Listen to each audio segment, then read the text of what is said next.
Happy Friday, everyone. This is Nurse Eunice, and yes, I have missed you. So, welcome to Friday Night Live. We have another CNA and PCT review, and as we do in each of our videos, we're going to give you a few moments to receive your notifications. And I already see Sophia in the comments. So, hi, Sophia.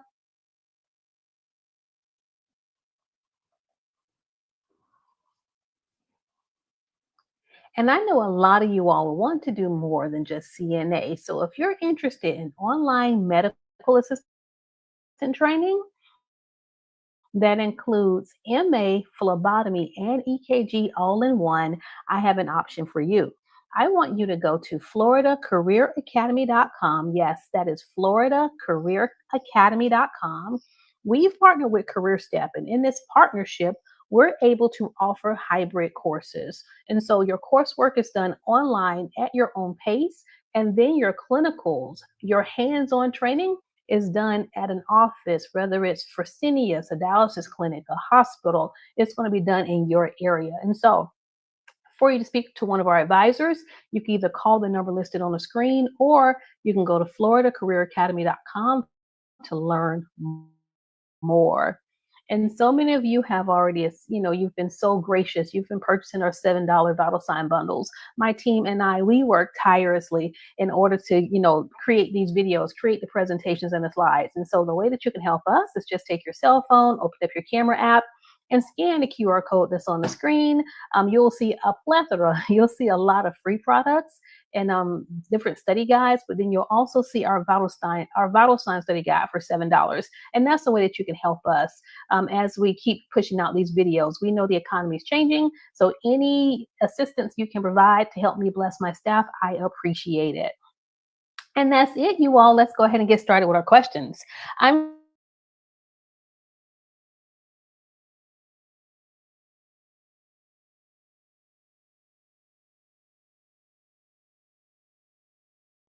I saw Sophia earlier. Looks like we have Natasha, we have Mevra, and also Kristen and Farah. Hey, everybody. All right, so question number one.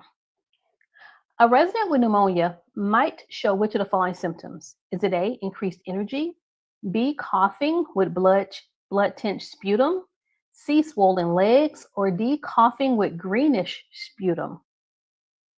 And everybody, I see you as you come in. So, hello, let's do this practice test. I think we have 40 questions.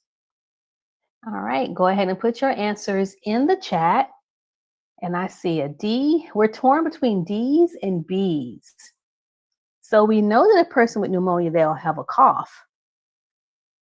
But what is the normal color for the sputum if someone has an infection? That is the key term, the infection. They have pneumonia. So everybody who's putting B in the comments, blood tinge is usually not pneumonia. It's going to be the greenish tinge. So the answer is going to be D. So pneumonia often presents with symptoms such as coughing with colored sputum, fever, and difficulty breathing. So great job. If you didn't know that, now you know. And regardless if someone has abnormal colored sputum, you're going to go ahead and try to keep a sample for your nurse, but you're going to make your nurse aware. Question two. A walker may be used if the client can. Would it be A, support some weight, B, use her hands well, C, balance without help, or D, walk independently? And is it, hey, I'm so proud of you. I watched your video Sunday night and I passed my knowledge test. You are so welcome. Congratulations. All right, let's see what we have for question number two, team. Oh, we're everywhere. We have A's, B's, and C's. We even have a D. So, what is it, team? When someone has a walker, what can they do? That's right, and Neil, it is A. They can support some of their weight. So, here's our rationale. A walker is used by individuals who need assistance with balance and support. If the patient can support some weight, they are likely to be able to use a walker to provide stability while walking. Those who are unable to support weight may require a different type of assistive device, such as a wheelchair. So great job, team. I'm so proud of you. Question 3, are y'all ready? A cane should be used on, would it be A, the affected weak side of the body, B, the side with the strongest leg, C, the unaffected strong side of the body, or D, the weak side one day and the strong side the next day?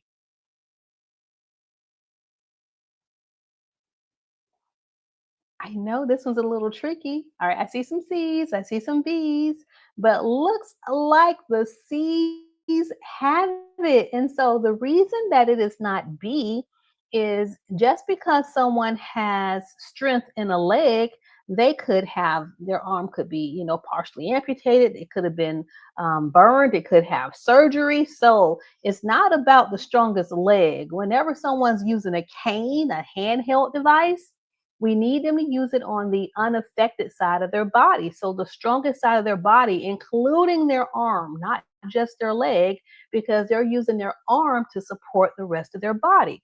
So the answer to 3 is going to be C. So a cane should be used on the unaffected side, the strong side of the body.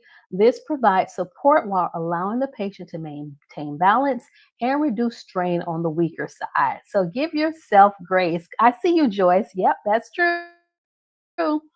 Question number 4. A patient is holding their abdomen and complaining of severe pain after eating. Which condition might this indicate? Would it be A, a urinary tract infection? I like the answer so much, I put it twice. B, a urinary tract infection. C, a migraine. Or D, a gastric ulcer.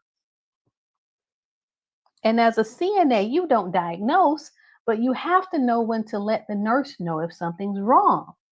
And so you wouldn't go up and say, hey, I think the patient has a migraine or a gastric ulcer, but you'd say they're complaining of severe pain rating an 8 on a scale of 0 to 10, but the pain didn't happen until after she ate. And so, yes, if you chose D, gastric ulcer, give yourself applause. Gastric ulcers can cause abdominal pain that worsens after eating, which is why another reason we just don't let them lay back immediately after they've eaten a meal. We have to get their food time to digest. And so otherwise those acids can back up and it can actually irritate that ulcer even more. All right, question number 5. When applying a cold treatment to a patient, it is important to observe the patient closely for signs of A, redness, B, dizziness, C, fainting, or D, cyanosis. Yo, Claudia, I'm so proud of you. Congratulations.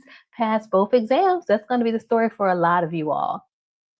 All right, so for question 5, I see A's and I see D's. And so whenever we apply a cold compress to somebody, remember some of our older patients, their skin is very sensitive. And so while it might turn red if it was maybe a warm treatment, usually when something is cold, it's going to become mottled or it's going to become cyanotic. So yes, it is D, but I'm so proud of you all. You were torn between A's and D's, but D would be the answer. So when cold treatments are applied, it is crucial to monitor for signs of skin damage, including cyanosis. Here it says bluish, but it's like a discoloration. On brown skin people, it can be purplish. Whenever you see that, that could indicate poor circulation or tissue damage due to the prolonged exposure to the cold. So when we say cold compress for 10 minutes, don't let that cold compress stay on for 30 minutes because if that patient's unable to verbalize that this doesn't feel good, you can actually cause injury to them. Question let's see what number this is, number 6. The purpose of correctly positioning the client is it A, to prevent skin breakdown, B, maintain function of joints and muscles, C, increase comfort, or D, all of the above? And this one was an easy one. I have to give you an easy one every now and then. So looks like Gerald has it. Let's see if anyone else has it. Oh yeah, we have a lot of people. Kristen, we have Elizabeth. So great job.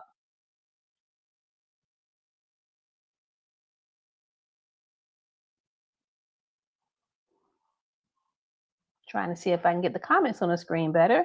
All right, let's go to our next one. Question number 6. The answer was D. You all were aware. Great job. Question number 7. A patient is having difficulty breathing. What position should the CNA assist them into? Would it be A, supine, B, prone, C, Fowler's position, or D, side lying position? All right, Rachel, Emilia, Farah, Qualzum. Yes, it is C, but that would be too easy just for you to be able to tell me C. I want you to tell me whenever we have someone in a supine position, what does that mean? Put it in the chat. What does supine mean? What does prone mean? And when we put someone in the sideline position, so I need 3 different responses. And no, you don't have to answer every response as an individual, but as a team, I want to know what the supine position means. What does it mean to put someone prone? And when would we put someone in the sideline position? Give me a few answers. All right, so Heidi says that supine is flat. Yes, girl, you got that. So Heidi's right. Someone else, give me a response. So Elizabeth Close, supine, they're on their spine. So supine means they're flat. Let's see, let's see. I'm still waiting for prone. What does prone mean?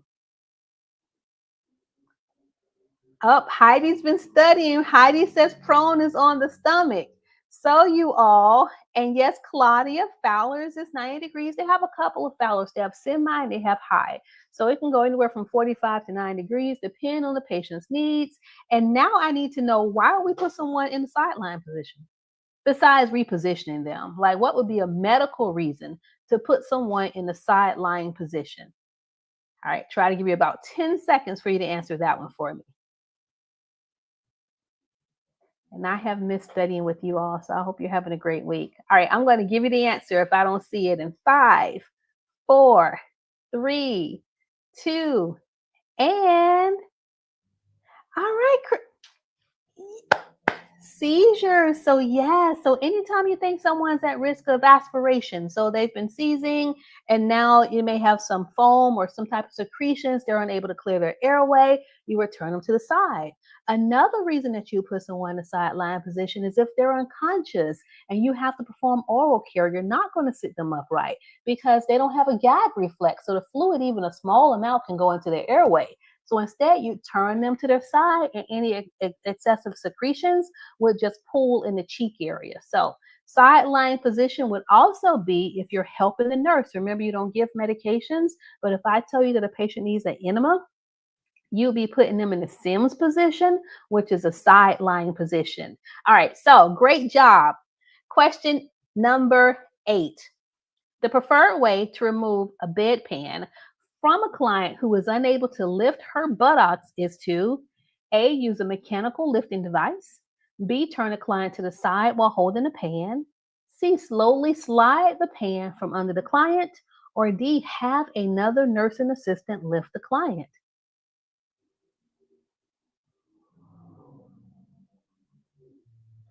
And then Joyce and Mulang, I see your answers. You're absolutely right. All right. So, what's the preferred way to move a bedpan from a client who is unable to lift the buttocks? We're torn between, looks like C's and D's. So, when you're taking your test, remember it's about what you should be doing or what you can do. And so, guess what? You can do by yourself. Make sure I have the right one there. So this one's going to be B. I do see some B's there. So let's talk about the differences. C says slowly slide the pan from under the client. If their body weight is on top of that bedpan, it's going to be hard for you to slide that bedpan without shearing or tearing their skin. So the answer isn't C. And then D, that's just the easy way out. I'm going to call another nursing assistant who has her 20 patients to come over and help me, but I want you to do B. I want you to see if you can turn that resident off of the bedpan. And so when a client is unable to lift their buttocks, turning the client to the side while carefully removing the bedpan ensures comfort and it prevents injury. We're not tearing their skin. This method is safer than sliding the bedpan from underneath or using another person to lift the patient. Remember, we have to worry about body mechanics and we don't want our partners hurting their backs. And so, if you don't know what I'm talking about, I have a full video library for you. And so, if you scan the QR code that's on the screen, you can see all the CNA videos that are pertinent for most state CNA examinations. And yes, I have one on the easy way to remove a bedpan and the hard way, which would be the turning technique. But I need you to practice them both because the way that you place and or remove a bedpan is not about your preference. It's about your patient's abilities. All right, so let's go to number 9. After shaving a patient with a safety razor, the nurse aide should do which of the following? A, cover it before discarding it in the trash. B, wrap it in a paper towel and drop it in the trash can. C, dispose of it in the sharps container. Or D, place it in the patient's drawer for reuse.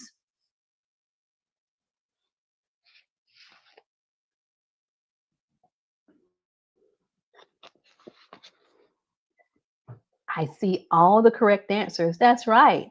Look, we can't just leave razors around because our patient's going to go in that bathroom and try to shave themselves. So the answer is not D. It is going to be C. When you're done, even if in the normal household setting you could reuse a razor, in the hospital setting, nursing home setting, you're going to discard of it. So using a safety razor, it should be disposed of in the sharps container to prevent injury and to ensure proper disposal of potentially hazardous objects. This prevents accidental cuts or needle stick injuries. And remember, if you leave it in there and the resident sees it, they may try to shave themselves without your assistance, and that's when injuries could occur. Question 10. A patient with Alzheimer's disease becomes agitated in the evening. What is this called? Is it A, sundowning, B, late night confusion syndrome, C, morning fatigue, or D, evening anxiety?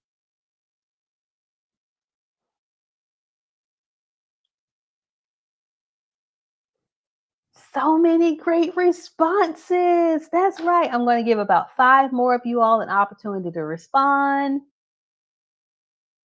All right. Revealing the answer in 3, 2, and yes, it is A. That may be a new term for some of you all, but sundowning refers to increased confusion and agitation in the evening time. So, how will that present itself? Your patient is coherent, they're able to answer questions and participate in their care more during daylight hours. But as it gets darker, they're starting to get confused. They want to know why you're in their house, and you're like, Miss Lucas, this isn't your house. This is ABC's nursing home. And so, but you're going to see a trend. You're going to see that happen to a lot of your patients, especially when they're in an unfamiliar environment. They get confused at night. So if you're concerned about it, that's something that you can talk to your nurse about. Question number 11.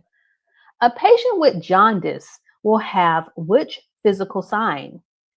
A, yellowing of the skin and eyes. B, darkening of the skin and eyes. C, pale skin. D, bluish lips.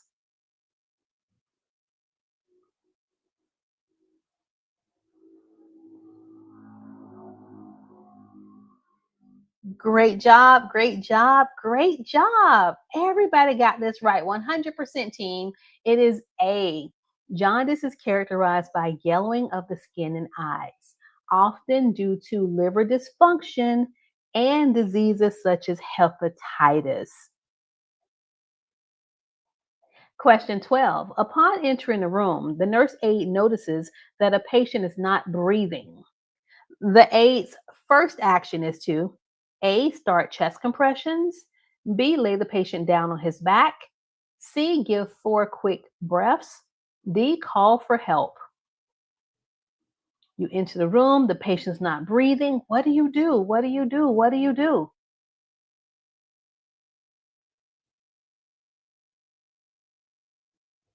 All right, I see the correct responses. It's gonna be D. I need for you to get help in that room. I know you want to start your chest compressions, but the patient could be a DNR. So you need to call for help. Get that nurse, get that whole team in the room because you only check for breathing. You didn't check in this particular instance to see if they had a pulse. So if a patient is not breathing, the first step is to call for help to get the emergency medical team, get your nurse in that room. This includes activating the button. There's usually going to be a panic button in your room. Whether you press it or if you're in the bathroom, you pull the emergency cord.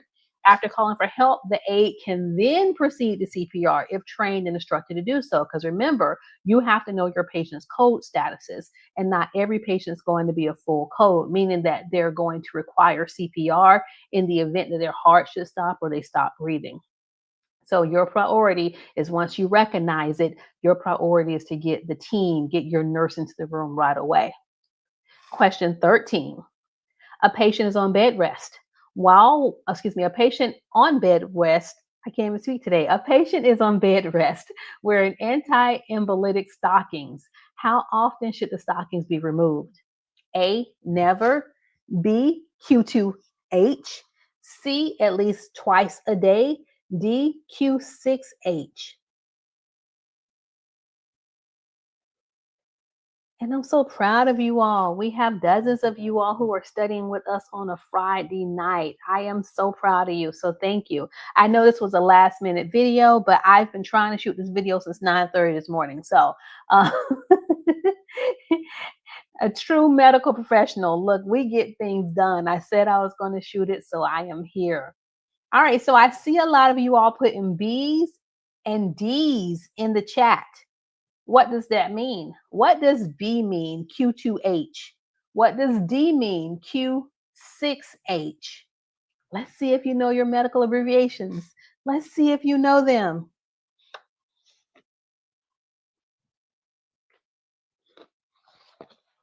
What does Q stand for? What does 2 and then H? When you put that together, it means something. What does it mean?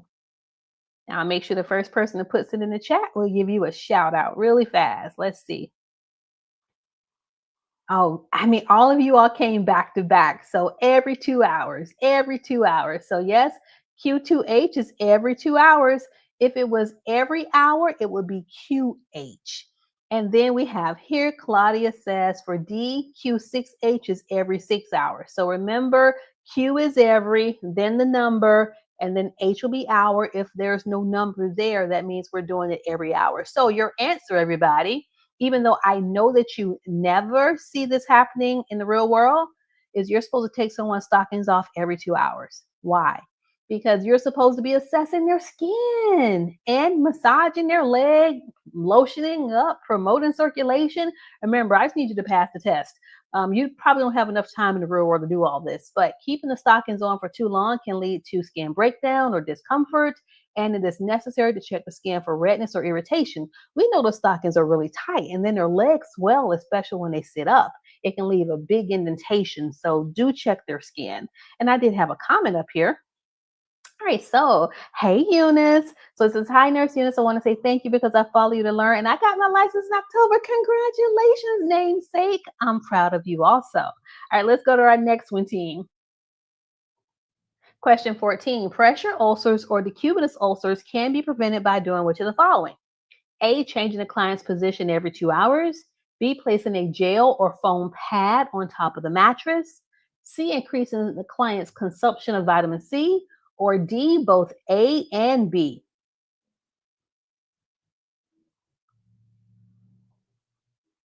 Congratulations. I mean, I'm so Melaine. I think it's Melanie. I may be pronouncing it incorrectly, but I'm so proud of you all. So many of you all passed your test. Next stop, nursing school is coming.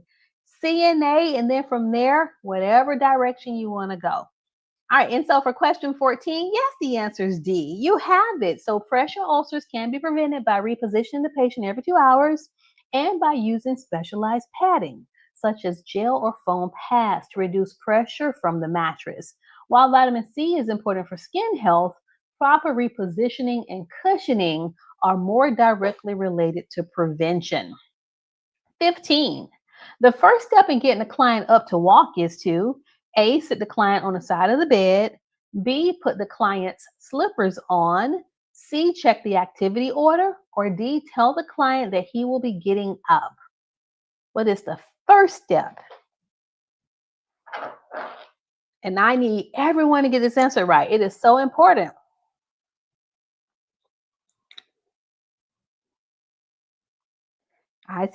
We're torn between C's and looks like C's and D's. We have a D.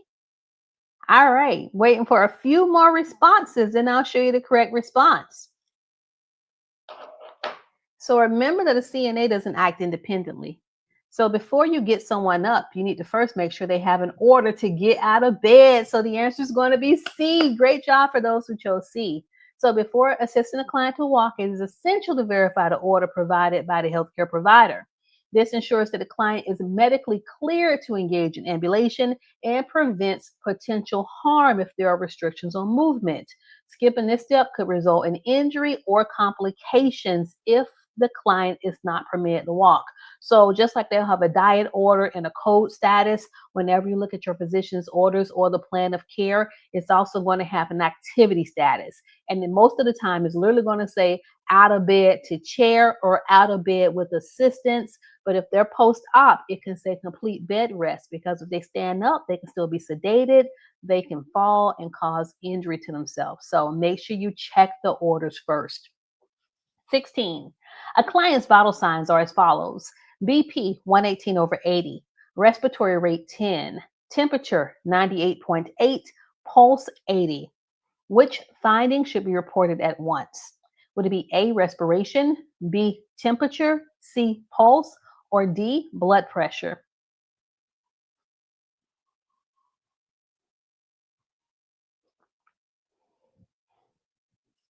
Yeah, so you have to know your vital signs because you have to let the nurse know when something is wrong. So you have to know your normals in order to determine if something is abnormal. And the majority of you have the correct answer. So for this one, the answer is A. The respiration rate in the scenario was 10. That means it is abnormal because it is below normal. The normal adult respiratory rate, the range is from 12 to 20 breaths per minute. Again, a rate of 10 is below normal and could indicate respiratory distress or other serious conditions.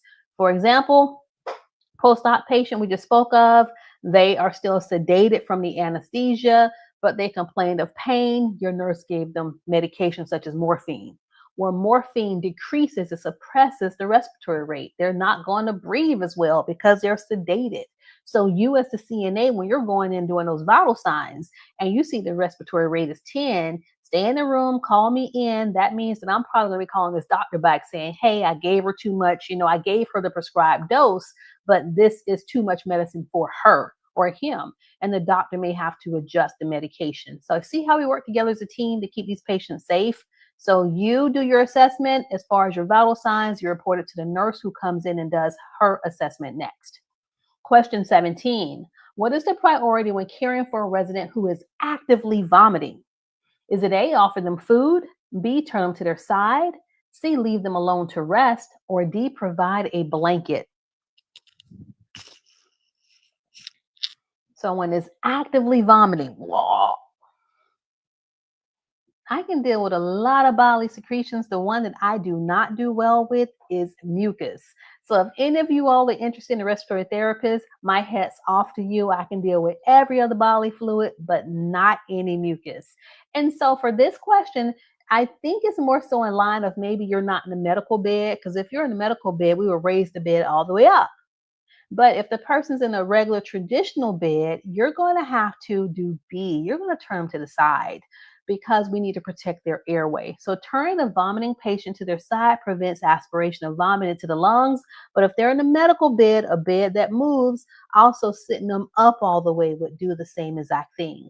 In the chat, what is another word for vomit? Because we don't really put vomit in medical terms. We're not going to chart the patient vomiting. The person vomited. We're going to say they had 50 mLs of green. What's the other word? Yes, yes, yes, Noah. Emesis. That is right. Oh, Noah was fast with that. All right, question 18. Diastolic blood pressure is determined by A, listening for the first clear sound, B, listening for the last clear sound, C, subtracting the lower number from the top, or D, adding the top and bottom numbers. So when you're doing the blood pressure the old-fashioned way, using a stethoscope and a sphygmomanometer, aka a blood pressure cuff, when you have the stethoscope on their brachial artery, what are you listening for in order to determine the diastolic blood pressure? Everybody has it. Yes, it is B. We're listening for the last clear sound. So the diastolic blood pressure is recorded when the last clear sound is heard as the cuff pressure is released. This sound indicates the point at which the heart is at rest. The systolic blood pressure, the top number, is the opposite. It is determined by the first sound heard when the blood begins to flow. And on that clinical skills video I referred to earlier, yes, we have a video that shows you not only how to read the gauge on the blood pressure cuff, but how to perform a blood pressure reading. Question 19. A patient with CHF or congestive heart failure may exhibit which of the following? A, weight loss, B, swelling in the abdominal cavity, C, increased urine output, D, swelling in the legs and feet.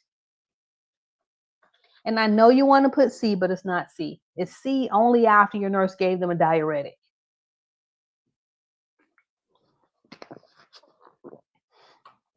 And as soon as I say that, someone put C.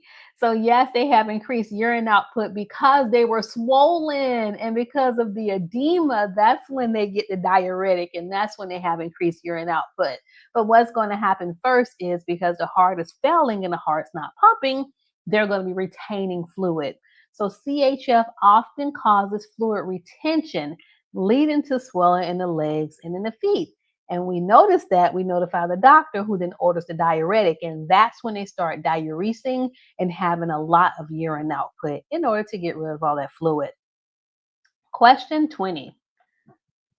A diabetic patient with a fruity odor on their breath might have, is it A, hyperglycemia, B, hypoglycemia, C, kidney failure, or D, dehydration?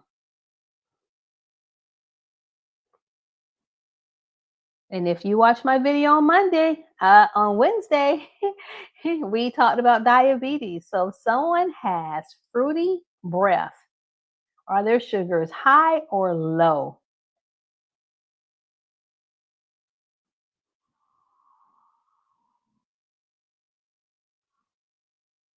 Oh, we're torn, but the majority of you say A, so let's see if you are right. And yes, you are. I mean, it's a telltale sign. Again, as a CNA, you don't diagnose. So what's going to happen? You're going to go into the room and it's going to smell as if their breath is going to smell as if they just got through chewing bubble gum, juicy fruit. And you're like, wow, did you just eat some fruit? And they're going to say no. And that should be like a sign, like, why does this person breath smell so fruity? Their blood sugars are high. So a fruity breath odor is a symptom of diabetic ketoacidosis, which is a serious complication of elevated hyperglycemia. Question 21. Which of the following best destroys all bacteria or medical instruments? Is it A, soaking in alcohol, B, washing with bleach, C, sterilizing, or D, scrubbing in hot water? All right, looks like we have someone who chose B. We have some C's. Let's see. What is the correct response going to be? And so 99% of you all chose C, and you're absolutely correct. That is sterilizing. And yes, they have sterilization techs. So if that's something you're interested in, counting medical equipment, making sure the physician gets the sterile equipment during the surgery, that is something you can look into after also. So the sterilization, that process destroys all forms of microbial life, including bacteria, viruses, and spores. It is the most effective method for ensuring an item is free from harmful microorganisms. Other methods like soaking in alcohol or washing with bleach are effective for reducing bacteria, but does not guarantee complete sterilization. Number 22. A resident complained of sudden sharp chest pain. Ouch! But it only happens when they breathe. What might they have? Is it A, pneumonia, B, apnea, C, bronchitis, or D, a pulmonary embolism? Sudden, sharp chest pain while breathing. So if they take a breath in, they feel this pain. Look, Sophia and Kristen and Qualzam. Yes, it is D. It is pulmonary embolism. So, sudden chest pain while breathing can indicate a PE, which is a medical emergency. Their oxygen saturations are going to drop. You're going to see everybody rushing into that room. And so, we can't really determine if someone has a PE by looking at them, but there are telltale signs such as the low oxygen level and the chest pain with breathing. And so, hey, BMAC, thank you so much. I passed both my exams. Congratulations. I did tell you can do it, and you did it. Congratulations. I think there's about 8 of you all now who've passed your test. All right, so proud of you. And next stop, nursing school or respiratory therapist school or physical therapy school. So you're just getting in, you do a good job, and then from there, tuition reimbursement. Let's see what those hospitals are going to let you achieve or help you achieve. Question 23. Safe use of oxygen therapy includes A, always setting the flow meter at 2 to 3 liters per minute. B, using caution with oxygen tubing so the client does not trip and or get it entangled in furniture. C, cleansing the nasal prongs each shift with alcohol. D, using wool blankets only to keep the patient warm. D has nothing to do with safe oxygen therapy, so it's not D.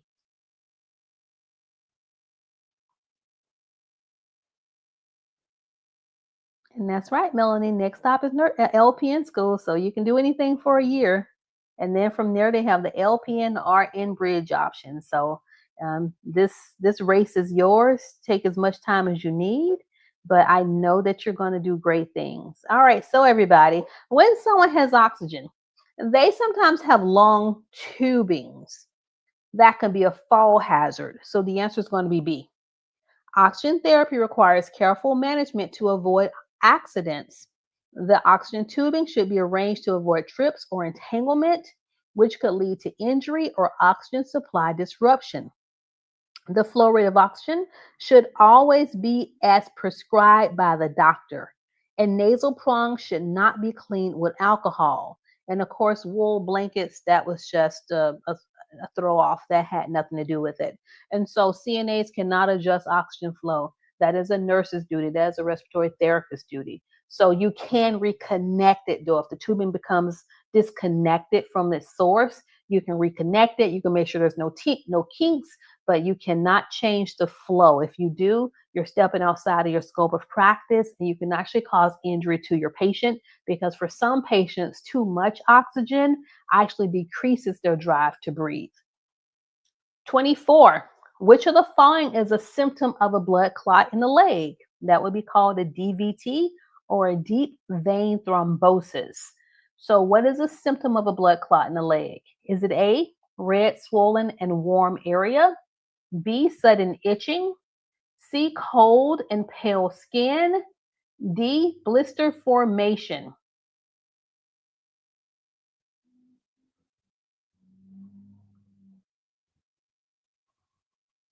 I know my camera's off, but I'm smiling so big over here because you all have it. It is a blood clot in the leg, a DVT often causes redness, swelling, and warmth in the affected area. Tell me, as a CNA, what are you allowed to do? While you're waiting for that nurse to get into the room, should you massage the leg? What should you do? Should you get them up and take them for a walk? What are you going to do for this patient once you see that their leg is swollen, their calf is red? Are you just going to leave them in the bed? What do you think is best? Because they called you in the room because they had to use the bathroom. And they don't want to hear anything about waiting for me to come into the room. So what do you have to say to them? Are you going to massage the calf? Are you going to get them up and let them walk? Or are you going to keep them in that bed until the nurse gets there? Yes, yes. So Christine said elevate, and then Quasum said inform the nurse. Those are about the only two things you can do, and or keep them immobile. Don't do too much to that leg, because if you do, you can actually make the clot travel, and that is going to cause a worsening in their health condition. 25. The CNA observes a patient with abdominal distension, nausea, and no bowel movement for 5 days. Oh, Lord, that poor patient. The most appropriate action is to A, offer prune juice and wait 24 hours. B, encourage the patient to walk more. C, report the findings to the nurse immediately. D, document and continue care as usual. No bowel movement for 5 days. All right, let's go back. Let's go back. Thank you so much. I don't have a book for NHA, but NHA, I think it's NHAnow.com. They have their own books, Miss Phenomenal Woman. And tomorrow, I'm going to finish my book tomorrow. We're going to have two books coming out before the end of the year, but I'm going to finish the new book, and the new book is so much more detailed. But thank you for letting me know that it helped you. But NHA Now is where you go, and they have practice tests there for phlebotomy and whatever other certifications you're trying to get right now. I hope that helps you.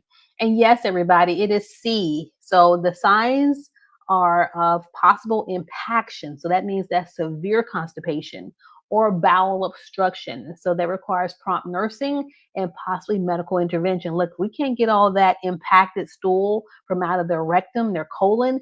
That person may have to go to surgery. So you never want your patients going longer than 2 or 3 days without a bowel movement. Get them up, see if the nurse will let you give them some prune juice. Question: prune juice is high in sugar and it's high in potassium.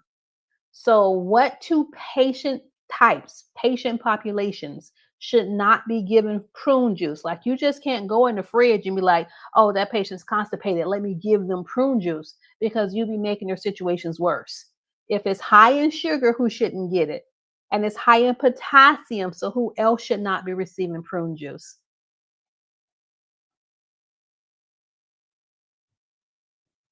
Yes, Noah, as soon as that new book is available, I don't want you buying the old book, because the new book is going to be much, much better. And so it should be ready by Black Friday. I'm trying my best. Emilia says we cannot give a diabetic prune juice. You are right. The sugars are high. As a CNA, you don't give them anything without asking that nurse first, because yes, you're going to promote a bowel movement, but now their sugars are spiked up. All right. So who else, because of the high potassium? Who cannot excrete potassium? So prune juice has potassium. You have patients who shouldn't have potassium. What type of patients cannot have potassium? I know you know it. I know you know it. Pull it forth, team. So I think you're looking it up, and that's okay. I'm happy, because you may have a test that talks about different restrictions. And so, if a patient who has renal or kidney disease, because they can't excrete the potassium, if you give them prune juice that's full of potassium, you can actually start making their heart start beating irregularly. So, prune juice is high in potassium, and those who have renal or kidney failure cannot have potassium rich foods. Question 26. What is the CNA's role during a code blue emergency? Is it A, retrieve the crash cart and follow the nurse's instructions? B, call the doctor? C, charge the AED? D, administer oxygen? What is the CNA's role during a code blue emergency?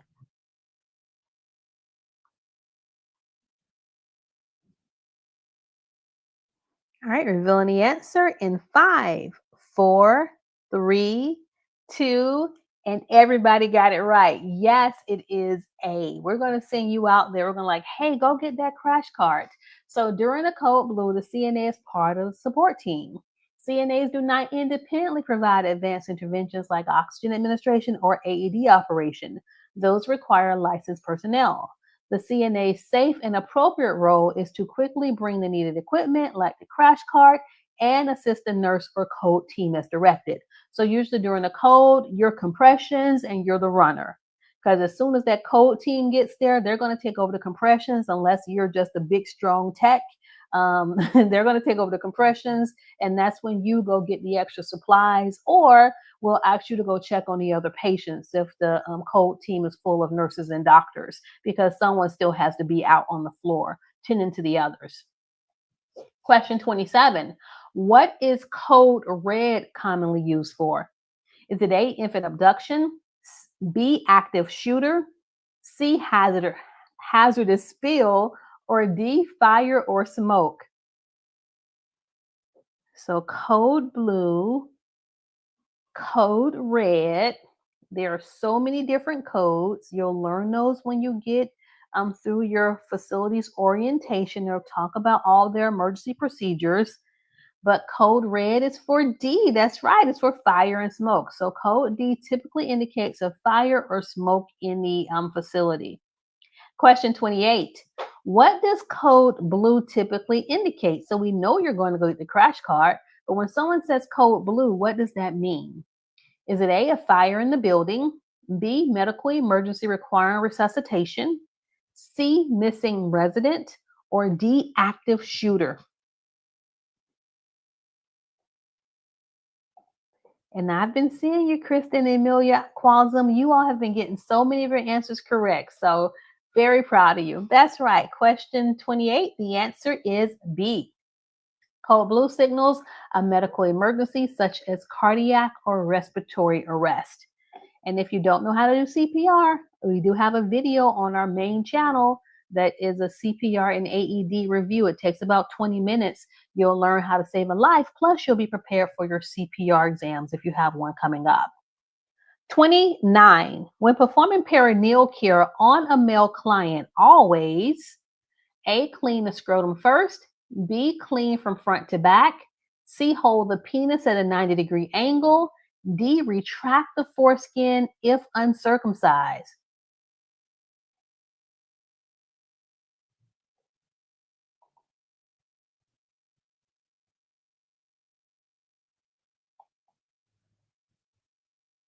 Hey, Miss Phenomenal Woman, thank you so much.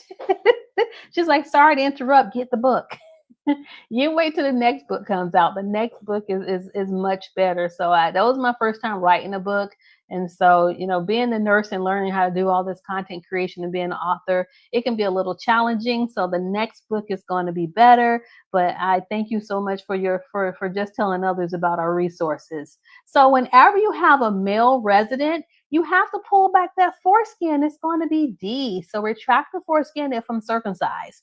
So we're performing perineal care on a male client who is uncircumcised. It's important to retract the foreskin to clean underneath it, then gently return it to its normal position. This helps prevent infections such as Blantis. Also, always clean from front to back and hold the penis gently. But retracting the foreskin is essential for proper care.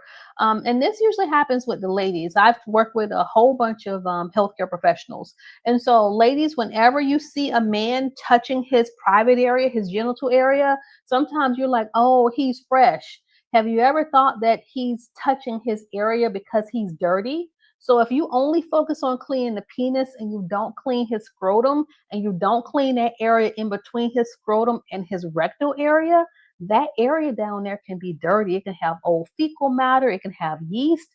So when in doubt, just ask, are you okay? Are you itching? Because not everyone's touching themselves to please themselves. These people are actually itching. And when women take antibiotics, sometimes they get a yeast infection. Well, guess what? Men take antibiotics too. And so they can get a yeast infection because that area is dark, it's moist, and it's susceptible to yeast growth. So give our men a little bit of grace and just, check on them. All right, question 31. And my screen went small. Let me figure this out. All right, so question 30.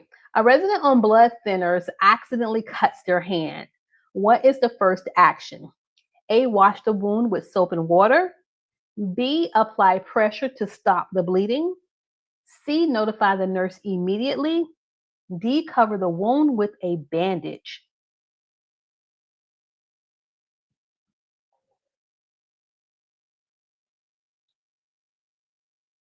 All right, we're torn between B's and C's. I mean, it's like half and half. It's equal. So I need for you to control the bleed. You can let me know while you're controlling the bleed, but you got to apply pressure. So if someone's bleeding, you got to control it. Just don't go and call the nurse and let them bleed out. So applying pressure helps control bleeding, which is critical in patients on blood thinners. Elaine passed her PCT exams. Congratulations, sweetheart. Question 31. Which is the most critical CNA action for a patient with aspiration precautions? A, feed the patient quickly to ensure they eat enough. B, assist the patient into a comfortable position. C, monitor for coughing or choking during meals. D, keep the patient in a wheelchair during the meals. Your patient is on aspiration precautions. What is the most critical action for a CNA?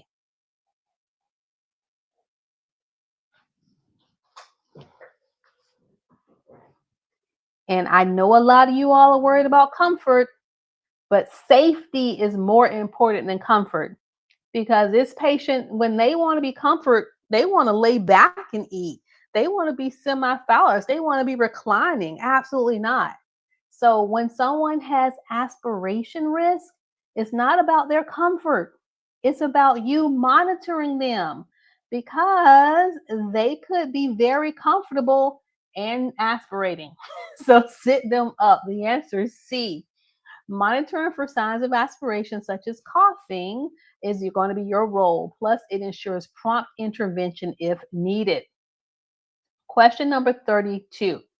A decubitus ulcer can be caused by all of the following except A, poor nutrition, B, pressure on the skin, C, poor circulation, or D, cotton clothing.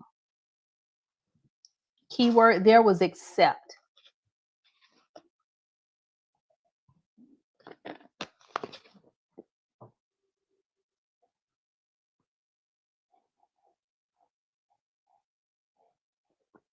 All right, looks like Kristen and Enel have it. It is D. So cotton clothing, actually, that would probably help the patient because it's breathable. So, but everything else would be what would help prevent an ulcer. So decubitus ulcers are primarily caused by prolonged pressure on the skin, poor circulation, and inadequate nutrition, which affects the skin's ability to heal. Cotton clothing does not directly cause decubitus ulcers, although it could contribute to moisture accumulation, which could exacerbate skin breakdown. All right, so for this one, for when we talk about nutrition, what is something that a patient who has wounds, what must they eat in order to heal properly? Is it carbohydrates? What must they have? Because you're going to be in their feet in a patient who has wounds. And if all they want are the mashed potatoes and the cake, is that going to aid in their wound healing? What should they be eating besides carbohydrates? Yes, yes, yes. The answer is protein. Great job. And if they don't want to eat it, we can give them a supplement that has protein, but you have to tell me so I can get it ordered. Question 33. For a patient with a swallowing disorder, which food is safest to serve? A, pureed vegetables, B, sauteed vegetables, C, pasta, or D, room temperature water?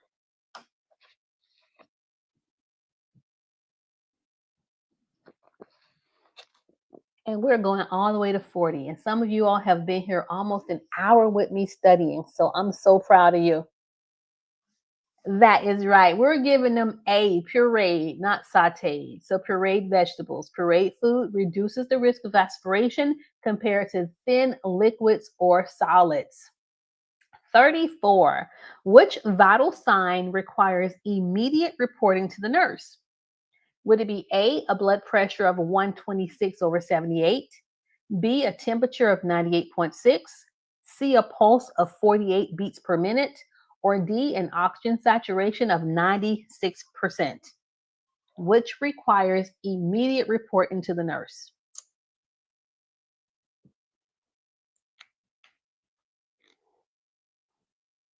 That's right. Looks like almost everybody has it right. And so I need for you to understand your vital signs. We have vital sign study guides that are free on our website. If you go to fltraining.com, scroll down, you're going to see study guides and more. Click on it. You're going to see a plethora of resources, but I need for you to understand your vital signs. The correct response is C, because a pulse that is less than 60 beats per minute could indicate cardiac problems and must be reported immediately. So for an adult heart rate or pulse, we expect the range to be 60 up to 100 beats per minute. And remember, the person's at rest, we expect those numbers to be closer to low normal versus if you just got someone up and walked them to the bathroom, where then we'd expect it to be high normal or a little bit above. So it depends on your patient's activity also. Question 35. A patient on droplet precaution should A, have their door to their room closed at all times, B, wear a mask if they leave the room, C, have no visitors, or D, be placed in a negative pressure room. So droplet precautions, when they cough or they sneeze, the particles are heavy and they fall down. So they're not really in the air as long as someone who would be on airborne precautions. So that's your hint. If someone is on droplet precautions, which would be the correct response? So proud of you. It is B. Yes. Y'all make a nurse so proud. Okay, all right. So patients on droplet precautions, such as those who have influenza, should wear a mask when leaving their room to prevent the spread of droplets. Remember, these are heavy, so they're going to cough, they're going to fall down. Negative pressure rooms are for airborne precautions because these are lightweight. They're going to be particles just floating into the air and into the hall.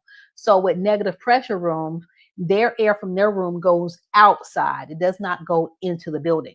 So airborne equals organisms that float in the air, such as tuberculosis, measles, and chickenpox, while droplets would be organisms that travel through larger respiratory droplets, such as the flu, RSV, or meningitis. Question 36. A resident is found on the floor conscious, but holding their hip and crying in pain. What must the CNA do first? A, help them stand.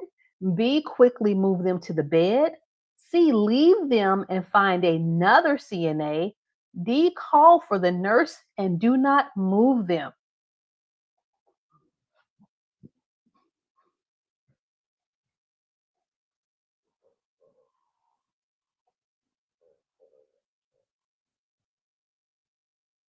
So for everyone who left the patient who's on the floor crying, give me a different answer. You can't leave anyone who's in danger, who's on the floor crying. Reread that and give me a different answer because it is not C. You never leave anyone who's injured, especially if you're a medical professional. So the answer is going to be D. You're going to stay with them. You're going to call for that nurse. I'm happy that none of you chose A. Okay, so we're not going to stand them up. Residents who fall must not be moved because they could have hip and spinal injuries. We're going to move them as a team. Your nurse is going to be there. It's going to be a lot of us getting them up off the floor, and we're not going to have them stand. We can put a sheet, we can put something on the floor and help pick them up, get them into the bed so your nurse can complete his or her assessment. 37. A resident on fall precaution should have A, shoes with rubber soles, B, socks without grip, C, open toe sandals, or D, bare feet for better balance. And this is absolutely easy. So I expect 100% of you all to get this one correct. That is right. And if they don't have shoes or rubber soles, you're going to get them the gripper socks, the socks that have the little grips on the bottom. So the answer is A. Shoes with rubber soles help to prevent slipping and provide good traction. And I see you, Elaine. You've been doing a great job. Question 38. Before transferring a client from the bed to the wheelchair, the nurse aide should sit her on the edge of the bed for a few minutes to A, rearrange her gown or clothing, B, prevent orthostatic hypotension, C, position and secure the wheelchair, D, rest and remove the transfer belt.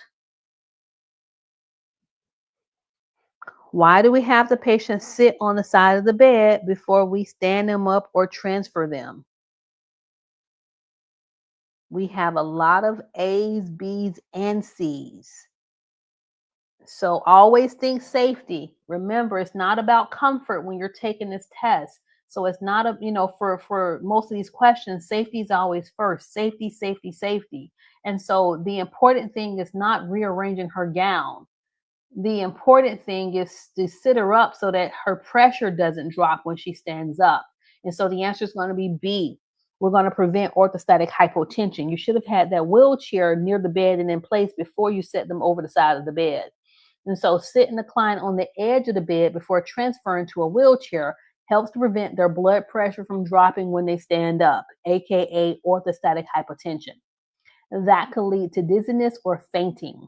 So allowing the clients to sit and adjust to the position change before standing gives their body time to stabilize.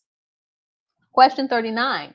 What is the primary purpose of range of motion ROM exercises?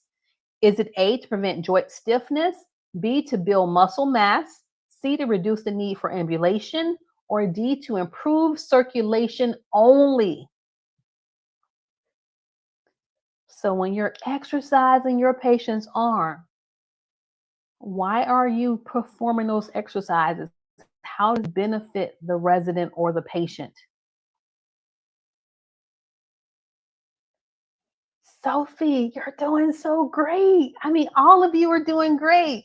But yes, it is A. So it's not really about muscle building because if you're just moving someone's wrist, that's not building muscles. But what is it doing?